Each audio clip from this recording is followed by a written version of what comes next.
అందరు నమస్కారం. నా పేరు నరేష్. వెల్కమ్ బ్యాక్ మన యూట్యూబ్ ఛానల్. అయితే ఎన్టీఆర్ గారి అభిమానులు నిరాశ పడుతున్నారు, నీరస పడుతున్నారు.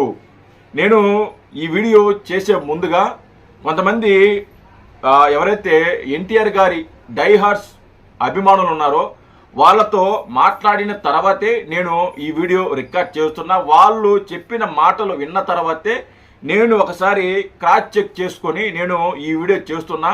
వాళ్ళు ఏం చెప్పారు, వాళ్ళు ఎందుకు నిరాశపడ్డారు అనేది ఈ వీడియోలో మనం డీటెయిల్స్గా మాట్లాడుకుందాం. అయితే దానికంటే ముందుగా ఇది ఛానల్లో కొత్త ఛానల్లో కొంచెం సబ్స్క్రైబ్ చేసుకోండి, లైక్ చేయండి, షేర్ చేయండి.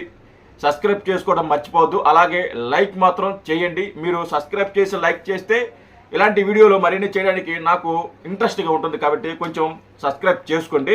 ఇప్పుడు ఎన్టీఆర్ గారి గురించి ఆయన వస్తున్న సినిమా ఏదైతే ఉందో వార్ 2 దాని గురించి మాట్లాడుకుందాం. వాస్తవానికి ఈ సినిమా ట్రైలర్ కూడా పెద్దగా ఎక్కువ రీచ్ అవ్వాల. సరే, దీని మీద ఎన్టీఆర్ గారి అభిమానులు ఏమనుకుంటున్నారు అని నాకు తెలిసిన వాళ్ళతో కొంతమందితో నేను మాట్లాడితే వాళ్ళు చెప్పింది ఏంటంటే, ఎన్టీఆర్ గారు అంటే మాకు పిచ్చ అభిమానం, కానీ వార్ 2 మీద మేము ఎక్స్పెక్టేషన్ పెట్టుకోలేదు. మాకు అంత అంటే థియేటర్కి ఎప్పుడెప్పుడు వెళ్ళి చూడాలి అని ఆలోచన అయితే మాకు లేదు. అది వచ్చినప్పుడు వెళ్ళి చూస్తాం అంతే, కానీ మేమైతే ఆ సినిమా కోసం వెయిట్ చేయలేదు అని వాళ్ళు మాట్లాడడం జరిగింది.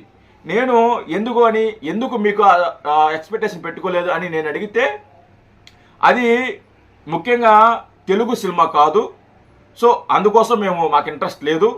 రెండోది మా హీరోని సింగిల్ స్క్రీన్ మీద సింగిల్గా చూడాలని మేము వెయిట్ చేస్తాం. అంతేగాని మరో హీరోతో మా హీరో నటిస్తే మాకు పెద్ద ఇంట్రెస్ట్ ఉండదు. మా హీరో ఎప్పుడైనా కానీ మా హీరో ఒకే హీరో ఉండాలి. ఆ సినిమా మొత్తం మా ఎన్టీఆరే కనపడాలి.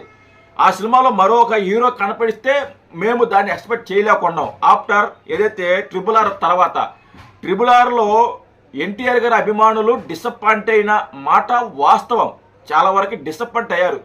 ఆ RRR తర్వాత ఏ సినిమా అంటే వార్ 2 వస్తుంది. వార్ 2 మీద వాళ్ళు అంతగా ఇంట్రెస్ట్ లేరు. దానికి కారణం హృతిక్ రోషన్ ఉన్నాడు, అది ఇద్దరు హీరోలు చేస్తున్న సినిమా, మాకు అంత ఇంట్రెస్ట్ లేదు. అందులోనూ అది తెలుగు సినిమా కాదు, అది హిందీ నేటివిటీలో ఉంటుంది. మా హీరో మా తెలుగు సినిమా చేయాలి, మా హీరో మా ఒక్కడికే కనిపించాలి, ఆ స్క్రీన్ మీద హీరో మాత్రమే కనిపించాలి.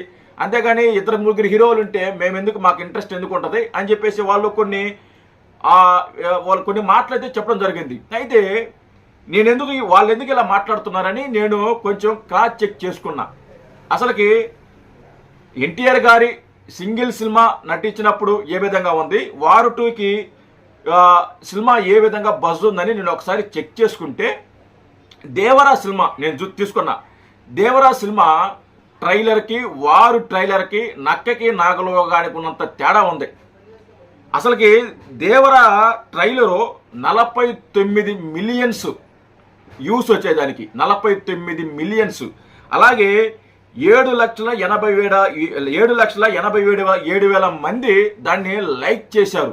అదే కాకుండా దానికి 32,000 మంది కామెంట్ చేశారు దేవరా సినిమాకి. అంటే దేవరా సినిమా ఏ విధంగా బజ్ ఉందో ఒకసారి ఆలోచించుకోండి. ఆడియో ఫంక్షన్ అప్పుడు కూడా అయితే హాల్ ఉందో అక్కడ ధ్వంసం చేశారు. అంటే వాళ్ళని ఆపలేము. నాట్ ఓన్లీ ఎన్టీఆర్ గారి అభిమానులు, ఏ హీరో అభిమానులు అయినా కానీ వాళ్ళని ఆపలేము. కానీ దేవరా సినిమాకి మాత్రం హై ఎక్స్పెక్టేషన్ పెట్టుకున్నాయి. భారీగా వ్యూస్ వచ్చాయి, భారీగా లైక్స్ వచ్చాయి, భారీగా కామెంట్స్ వచ్చాయి. ఆ సినిమా ఎప్పుడెప్పుడు వస్తుందా చూడాలని వెయిట్ చేసిన అభిమానులు, ఎన్టీఆర్ గారి అభిమానులు దేవరా సినిమాకి. కానీ వార్ 2 వచ్చేసరికి వాళ్ళు అంత ఇంట్రెస్ట్ చూపించాల. దానికి కారణం కూడా ఇక్కడ క్లియర్గా తెలిసిపోతుంది.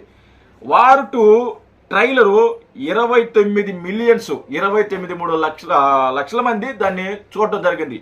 23 మిలియన్స్ తెలుగులో. దానికి వచ్చిన లైక్స్ కేవలం 2,30,000 మంది లైక్ చేశారు. జస్ట్ 2,30,000 మంది. కామెంట్లు అయితే మరీ దారుణం, 10,000 మంది కామెంట్ చేశారు. అంటే ఒక పెద్ద హీరో ఒక సినిమా వస్తుందంటే ఎంత భారీగా ఉంటుంది. జస్ట్ 23 మిలియన్స్ అయినా యూసా, అలాగే లైక్స్ 2,30,000 మంది మీద మరి దారుణం కాదు ఇది. దీన్ని బట్టి మనకు అర్థమవుతుంది కదా వాళ్ళ అభిమానులు పెద్దగా ఎక్స్పెక్టేషన్ పెట్టుకోలేదు అని. అదే కాకుండా హిందీలో కూడా చాలా డల్గా ఉంది ఈ ట్రైలర్. హిందీలో చూసుకుంటే 36 మిలియన్స్ వ్యూస్ వచ్చాయి ఇది హిందీలో. అలాగే లైక్స్ 6,46,000 మంది లైక్ చేశారు. కామెంట్స్ 37,000 మంది దాన్ని కామెంట్ చేశారు. అంటే హిందీలో కూడా పెద్దగా బస్ కనిపించలే ఈ సినిమాకి. మేబీ రేపొద్దున ఆడియో రిలీజ్ తర్వాత, ఆడియో ఫంక్షన్ తర్వాత, ప్రీ రిలీజ్ ఈవెంట్ తర్వాత మరి బస్ పెరిగితే పెరగచ్చు. కానీ ప్రస్తుతానికైతే ఆ సినిమాకి పెద్దగా బజ్ లేదు. మన తెలుగులో అయితే అసలుకి శుద్ధంగా లేదు, శుద్ధంగా కనిపించలా. దీనికి కారణం ఏంటంటే అభిమానులు చెప్పింది వాస్తవం. ఎందుకంటే వాళ్ళ హీరో ఒక్కడే ఉండాలి, ఆ స్క్రీన్ సినిమా అంతా కూడా ఆ హీరో మీదే రన్ అవ్వాలి, ఆ హీరో కనిపించాలి అని ఎన్టీఆర్ గారి అభిమానులు కోరుకుంటున్నారు. తప్పులేదు, ఏ హీరో అభిమానులే కానీ సింగిల్ హీరోగా మా హీరో మాకు సినిమాలో కనిపించాలి అని ఏ అభిమానైనా కోరుకుంటాడు. దాంట్లో ఎలాంటి సందేహం లేదు. సో వాళ్ళు చెప్పిన మాటలైతే ఇది. నేను క్రాస్ చెక్ చేసుకున్న తర్వాత కూడా నాకు తెలిసింది ఇది. పెద్దగా ఈ సినిమాకి హైప్ అయితే కనిపించడం లేదు స్టిల్ ఇప్పటికైతే. మేబీ రేపు పొద్దున ప్రీ రిలీజ్ ఈవెంట్ జరిగిన తర్వాత, సినిమా రిలీజ్ అయిన తర్వాత మరి ఏ విధంగా బజ్ ఉంటుందో మరి చూడాలి, వెయిట్ చేయాలి. మరి చూద్దాం ఏం జరుగుద్దని. Thank you.